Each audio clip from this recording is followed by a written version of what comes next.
Hi, this is 686 Plus Pro Series Smith & Wesson revolver. This is a follow-up. The gun's been returned the third time from Smith & Wesson, and on this last trip we tried to get them to correct this gap that's between the frame and the barrel here. You can see that daylight showing through on the bottom and a little bit of daylight. If I can get this lined up correctly, you'll see it on top as well. For whatever reason, we've been unable to get this corrected. The gun came back this time. This is December of 2016, and it went in to have that gap corrected, and also for them to straighten the ejector rod when we would spin the cylinder, the ejector rod, the end of it was running elliptical because they had bent it on the last time in. They straightened the ejector rod so it doesn't run elliptical, and haven't really used it, but it appears to be function normally. This gap that's between the frame and the cylinder's just been unaddressed for whatever reason. This Paul in customer service has called me, and we've played phone tag, I think 5 phone calls so far. He never seems to be there in the morning when I call, and I think he calls me back in the afternoon when I'm not available. So we've been playing phone tag there. I did send him an email and I asked him, okay, if you don't want to fix it, just refund my money. I'll send, keep the gun and refund the money if you don't want to fix this. So I haven't heard from him with respect to that. Once again, I think on the bottom here that gap is 3/1000ths of an inch, and on top the gap is 6/1000ths of an inch. Not as noticeable. You don't see it as much, but on top, because the barrel is right there. But when you're looking at it with the naked eye, you can definitely see it. And I could put feeler gauges in there to show you that it's still there. But I'm not sure, how they view this. I know the older guns I have don't have that gap, and I've looked at some newer guns. I've got a 617 that doesn't have it. It's a new 617-6. Does not have the gap. So I'm not real sure what that gap is about. I think what it's about is it makes it easier for them to machine these parts and then assemble it. Supposedly they put a crush gasket between the two pieces, and it allows them just to pull up on that crush gasket with a specific torque and get the barrel timed so it's relatively straight, and they're done. Whereas in the old day, they would have to chase the threads down until everything would have to line up exactly. The threads would be chased until everything lined up exactly on the frame. Everything was tight, and then they would cut the cylinder gap, and that's the gap between the face of the cylinder and the forcing cone of the barrel.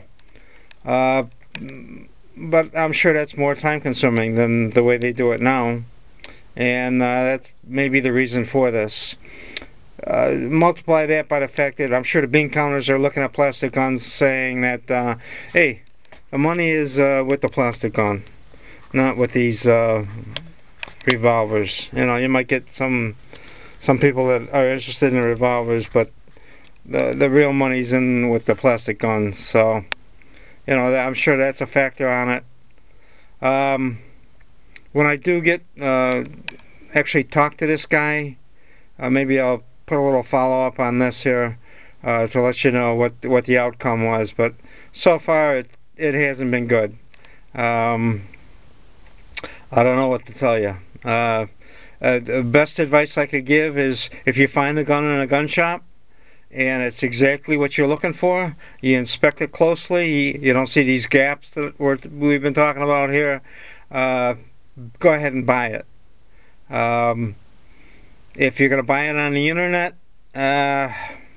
That's a little bit more dicey because it could show up and you could have these gaps. Or, for example, on the first 617, it took 2 guns to get the gun I got, because the first gun, I think the barrel was canted.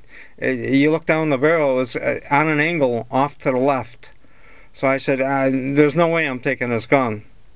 So my FFL had issues with that because it created more work for him, because he had to send the gun back to Bud's, and then Bud had to select another gun and send it. So it makes more work for the FFL. That's why I say if you find one in a gun shop, that's probably the best way to go with this stuff. Other than that, be careful. This gun has received, like I say, the gap on top I believe is 6 thousandths. Gap on the bottom, I measured at 3 thousandths.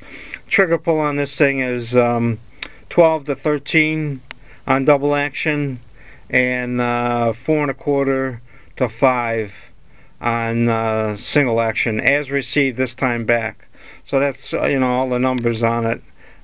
They did correct all the other issues. There was a gouge on the corner here of the cylinder. They fixed that. They straightened this ejector rod this time. There was a forging line right here that's been blended out. They sandblasted off this Pro Series emblem, and now they've put it back on. They have done some stuff to it, but they have not addressed that gap between the frame and the barrel. And my take on that is these chemicals that we use today, these lead dissolvers and cleaning chemicals for the gun, that's going to get washed up inside this grab. So it's going to get in between these 2 pieces of metal. And stainless steel is corrosion resistant, but it's not corrosion proof. So when that chemical gets in there and sets in there for years, it's going to create an issue. Hell, moisture inside that area, because it's not something that you can wipe away. Once it's in there, and it's just going to set in there and cause havoc on the gun. So Ruger's not making their guns like this, and neither is Taurus. They still time their guns correctly, and they get that barrel and frame gap pulled up tight. It prevents anything from entering that area and causing corrosion there. Even Smith & Wesson on their X-frames, it's a different design gun. They use the Dan Weston design there, where they use a barrel that threads in, and actually the part that goes over it that would pull up against the frame is actually a shroud, a barrel shroud. But that pulls up tight. But thanks to the bean counters, these guns here, the way they're manufacturing them today, they've come up with an inferior method, and it, in my opinion, is not as good as the older method. So there you have it. Smith & Wesson, quality control, not so good. What they're putting out today is not what it used to be. And my only advice is find a gun in a gun shop, inspect it closely. If it's what you want, then you can buy it. Other than that, stay away. Okay, that's it for now. Maybe I'll follow up once I talk to this Paul. I believe his last name is Remillard, and he's a Smith & Wesson customer service supervisor, I believe. But my last go-around was I shot him an email and asked him, why don't you just buy the gun back, and I'll find one in a gun shop maybe someday, or an older one that is what I'm looking for, and we'll pass this one by. Alright, that's it for now. I just wanted to add on to this video that I have talked to Smith & Wesson customer service again. I talked to a customer service supervisor, Paul. I believe his last name is Remillard. He's an old-time revolver fitter, and the update is that the gap that is between the frame and the rear of the barrel face is an acceptable gap. That's from Paul.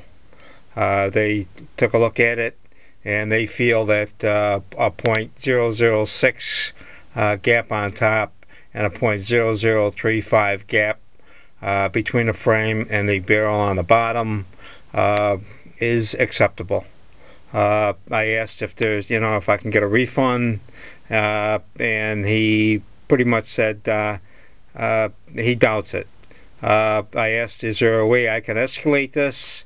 And he said that the next guy would be James Kelly, who is, I believe that the guy's title is customer experience, a manager of customer experience, a director of customer experience, something to that effect.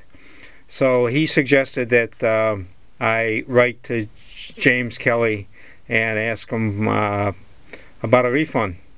Then as we were talking, he then suggested that perhaps the best way to do it would be to write to Paul Rimmeler, to him, and he would forward the email or mail to James Kelly, the director. I did write Paul an email summarizing our entire phone conversation, and I asked him, if there's anything you want to add to this, please put it in and reply. So that was about 4 days ago, and I have not gotten a reply yet, although he did say this is the holiday season and they were going to be shut down for a while. So as it stands, Smith says this gap is an acceptable gap. The only other recourse is to go to this director of customer experience and see what happens there. So I'm going to try that, but my hopes aren't high. I hope that once again, if you're going to buy one of these and this is an issue with you, I asked them, is there any concern with some of these chemicals that we use today with getting between the the frame there, between the barrel and this the frame, and he said no. After that, I did look at some of the older Smith & Wessons nickel plated that were pitted heavily. The plating was all chipping off. So yeah, maybe he doesn't care right now, but if he had the gun and this corrosion began, I said, this is not an area that you can clean out. Once again, Taurus and other gun manufacturers Ruger, they don't make their guns like this. What's with the change here?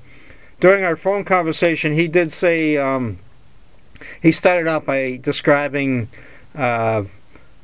these two parts that screw together almost like a flare tubing and flare nut, a funnel shape tightening against one another.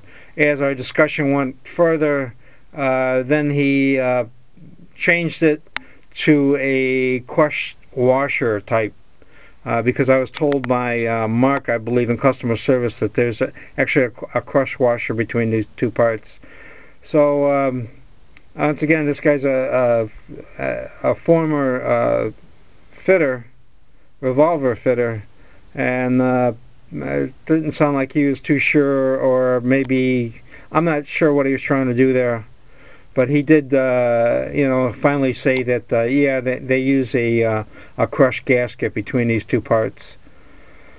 So I don't know what happened to the funnel idea or the flare tubing type idea, but that went out the door, and the crush washer, is what he ended up with.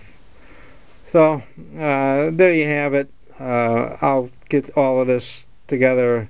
If you're looking for a gun like this, revolvers from Smith & Wesson, and once again, this issue is something that might bother you. I know it does me. I know the chemicals that we use, if they get between us, it's just something that causes corrosion and havoc between the two parts. These parts should be tight together, but that's not how they see it. It's much easier for them to manufacture the gun like this than the old way. So this is what they have decided to do. Once again, plastic guns are probably where it's at for them.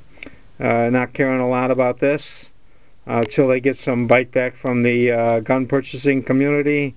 I don't think they're going to care much about it. So, alright, that's it. Have a great day.